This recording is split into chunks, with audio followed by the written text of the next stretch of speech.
जहां 10th fail Sachin Tendulkar cricket के भगवान बन जाते हैं, जहां पर एक दिन भी स्कूल नहीं गई लता मंगेशकर दुनिया की सबसे फेमस सिंगर बन जाती है, college drop out Adani world के सेकंड रिचेस्ट पर्सन बन जाते हैं और चाय बेचने वाले नरेंद्र मोदी देश के प्रधानमंत्री बन जाते हैं। पता है क्यों? क्योंकि उन्होंने इंडियन एजुकेशन सिस्टम को बाईपास कर दिया।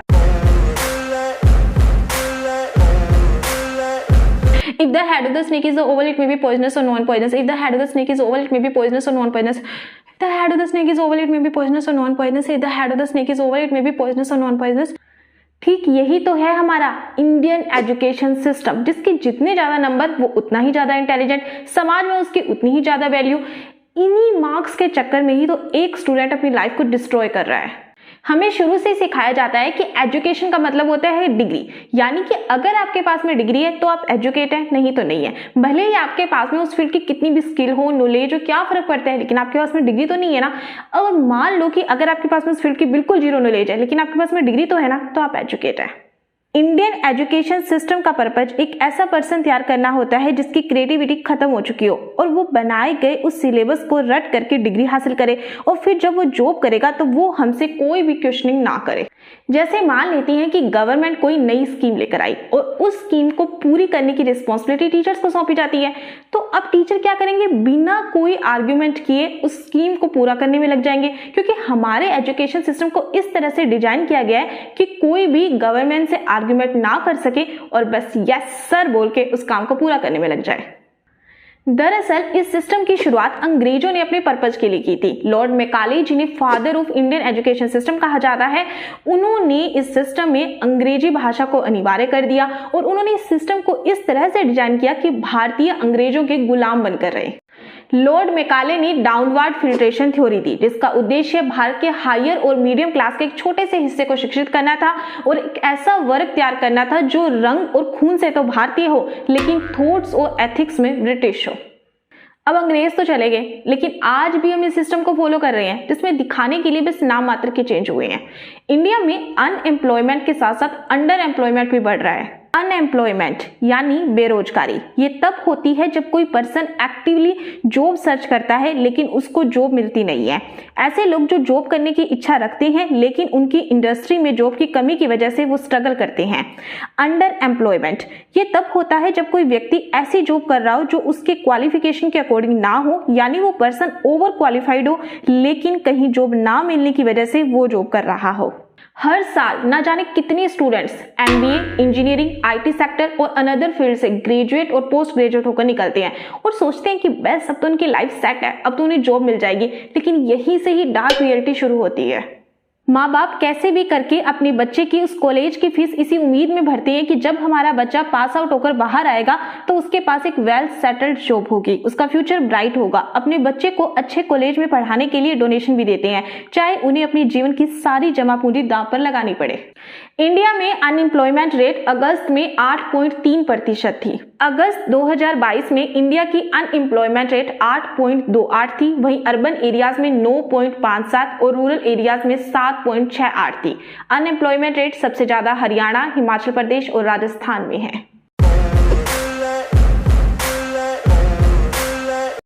कांदे ले लो 10 रुपए किलो कांदे ले लो, आ जाओ कांदे। एक रिपोर्ट के अनुसार इंडिया में 93% एमबीए ग्रेजुएट्स अनएम्प्लॉयबल हैं। अगर मैं आईआईएम को छोड़ दूं तो अदर एमबीए जो कॉलेज हैं उनकी फीस एवरेज 17 लाख रुपए है और वहीं आईआईएम की फीस 25 से 30 लाख रुपए है, यानी कि 17 लाख की फीस देने के बाद भी आपके पास में रोजगार नहीं है। AICTE के अकॉर्डिंग भारत में हर साल लगभग 3,54,421 स्टूडेंट्स एमबीए पास आउट होते हैं, लेकिन उसी अमाउंट्स में जॉब नहीं है। दूसरा अनएम्प्लॉयमेंट का रीजन ये भी हो सकता है कि स्टूडेंट्स को एमबीए की डिग्री तो दे दी जाती है लेकिन उन्हें मैनेजमेंट स्किल नहीं सिखाई जाती है। मोस्टली स्टूडेंट्स एमबीए इसलिए करते हैं क्योंकि वो किसी कंपनी का सीईओ बनना चाहते हैं, लेकिन सीईओ बनने के लिए आपके पास में क्रिएटिव माइंड और मैनेजमेंट स्किल होनी चाहिए। मुकेश अंबानी, गौतम अडानी, विजय शेखर शर्मा और रितेश अग्रवाल किसी के पास भी एमबीए की डिग्री नहीं है, क्योंकि इन सब ने एजुकेशन सिस्टम का पार्ट बनने की बजाय अपने स्किल डेवलपमेंट पर काम किया। उन्होंने अपने आइडियाज पर फोकस किया। भले ही आज उनके पास में एमबीए की डिग्री ना हो, लेकिन उनके पास में नॉलेज एक एमबीए पास आउट स्टूडेंट से भी ज्यादा है। मैं सोच रही हूँ कि मैं इंजीनियरिंग कर लेती हूँ, एक बार इंजीनियर बन गई ना तो करोड़ों के पैकेज मिलेंगे। वाओ, क्या ऐश की लाइफ होगी ना। You are not right for this job. Sorry.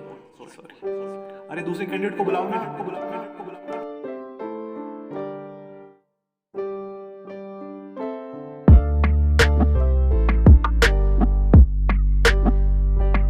NITI Aayog की रिपोर्ट के अनुसार इंडिया में 48% इंजीनियर अनएम्प्लॉयड हैं। जहां पहले पेरेंट्स अपने बच्चों की कोचिंग की फीस भरते हैं ताकि उनका बच्चा इंजीनियर का एंट्रेंस एग्जाम पास कर ले, उसके बाद में उसके कॉलेज की फीस भरते हैं। जहां आईआईटी की फीस 8 लाख से 10 लाख है, वहीं अदर इंजीनियरिंग कॉलेज की फीस 2 लाख से 6 लाख है और उसके बाद भी जॉब की कोई गारंटी नहीं है।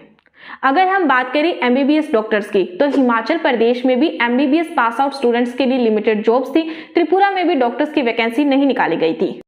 मैं ना आयुर्वेदा डॉक्टर बनूंगी और ना पेशेंट की लाइफस्टाइल, गायनी, स्किन और आर्थराइटिस से संबंधित सारी प्रॉब्लम्स ठीक कर दूंगी। पथ्य की प्रधानता लॉलिन राज ने बताई थी। 17वीं शताब्दी में चरक में आयुर्वेद का प्रयोजन चरक सूत्र अध्याय 30 में है। पहली बार भेषज को औषध बोला गया था चरक सूत्र 16 में। पथ्य और अपथ्य की परिभाषा चरक सूत्र 25 में है। अगर हम बात करें आयुर्वेदा डॉक्टर की, तो राजस्थान में आयुर्वेदा डॉक्टर की लास्ट वैकेंसी 2013 में आई थी। उसके बाद में हालांकि अभी 2021 में वैकेंसी आई थी, लेकिन उसमें बैकलॉग की सीटें ही कवर की गई थी। 2018 या शायद 19 के करीब एनआरएचएम की वैकेंसी आई थी, जिसमें सरकार क्या करती है 18,000 की सैलरी में एक डॉक्टर्स को रखती है और वहीं यूजी कॉलेजेस की फीस रखती है 80 से 90,000 के बीच में। यानी कि आप एक कॉलेज को अच्छी खासी फीस देते हैं और जब आप उस कॉलेज से पास आउट होकर बाहर आते हैं तब आपको पता चलता है कि जो भी नहीं है। इसी वजह से भारत में अनएम्प्लॉयमेंट बढ़ रहा है। उन्हें कॉलेज में पेशेंट से डील करना नहीं सिखाया जाता है और उन्हें सिर्फ ये सिखाया जाता है कि थ्योरी में जो लिखा हुआ है बस उसे रट लो, किसने क्या कहा है, किसने क्या नहीं कहा है, जिससे वो स्टूडेंट क्या करता है कि उसी थ्योरी को रटता रहता है और क्या करता है कोचिंग भी करवाने लग जाता है ताकि वो उस थ्योरी को भूले ना और फ्यूचर में जब कभी भी एग्जाम हो तो वो उस एग्जाम में पास आउट हो जाए। उसकी क्रिएटिविटी को खत्म कर दिया जाता है। अब उसका आयुर्वेदा डॉक्टर बनने का ख्वाब तो बहुत दूर रह गया, उसका पूरा ध्यान उस थ्योरी को रटने में ही लगा रहता है। ये है हमारा एजुकेशन सिस्टम, जहां पर किस प्रकार से एक स्टूडेंट्स के सपनों को दबाया जाता है, उसकी क्रिएटिविटी को खत्म किया जाता है। एजुकेशन का मतलब डिग्री होना नहीं है, बल्कि आपका उस फील्ड में मास्टर बनना है। मान लो कि अगर आप एक बिजनेसमैन बनना चाहते हैं तो जरूरी नहीं है कि आप एमबीए करें। बहुत सारी बुक्स अवेलेबल है, आप उन्हें पढ़ सकते हैं, सीख सकते हैं, जीवन में अप्लाई कर सकते हैं और अपना खुद का स्टार्टअप शुरू कर सकते हैं। देखिए, अगर आप डिग्री हासिल करने में लगे रहेंगे तो कोई भी जॉब की गारंटी नहीं है। दूसरी बात यह कि इससे आपका टाइम भी वेस्ट होता है और टाइम के साथ साथ आपके ब्रेन की क्रिएटिविटी भी खत्म होती है। लेकिन मान लीजिए कि अगर आपका कोई जॉब करना आपका सपना है तो फिर जरूर आपको उसे पूरा करना चाहिए, आपको इस एग्जाम की तैयारी करनी चाहिए। लेकिन मान लो कि अगर उस एग्जाम की तैयारी करते आपको 4 या 5 साल हो गए और आप एग्जाम क्लियर नहीं कर पा रहे हैं, तो मेरी ऐसी पर्सनल ओपिनियन है कि आपको उसे अब यहाँ पर छोड़ देना चाहिए, क्योंकि जो टाइम है ना वो बहुत कीमती है और वो वापस लौट कर नहीं आने वाला है। अब फैसला आपका ही होगा कि आपको अपनी लाइफ कैसे जीनी है। इस वीडियो में आज इतना ही। अगर आपका इस वीडियो से रिलेटेड कोई भी क्वेश्चन है तो आप मुझे कमेंट सेक्शन में पूछ सकते हैं। फिर मिलेंगे एक नई वीडियो के साथ में, तब तक के लिए धन्यवाद। कांदे लेना है, कांदे ले लो। प्याज बोल रहे हैं, कांदे बोल रहे हैं। कांदे बोल यार, कांदे में फीलिंग आएगी। ठीक है, कांदे अरे तूने वो कपड़ा तो लगाया नहीं।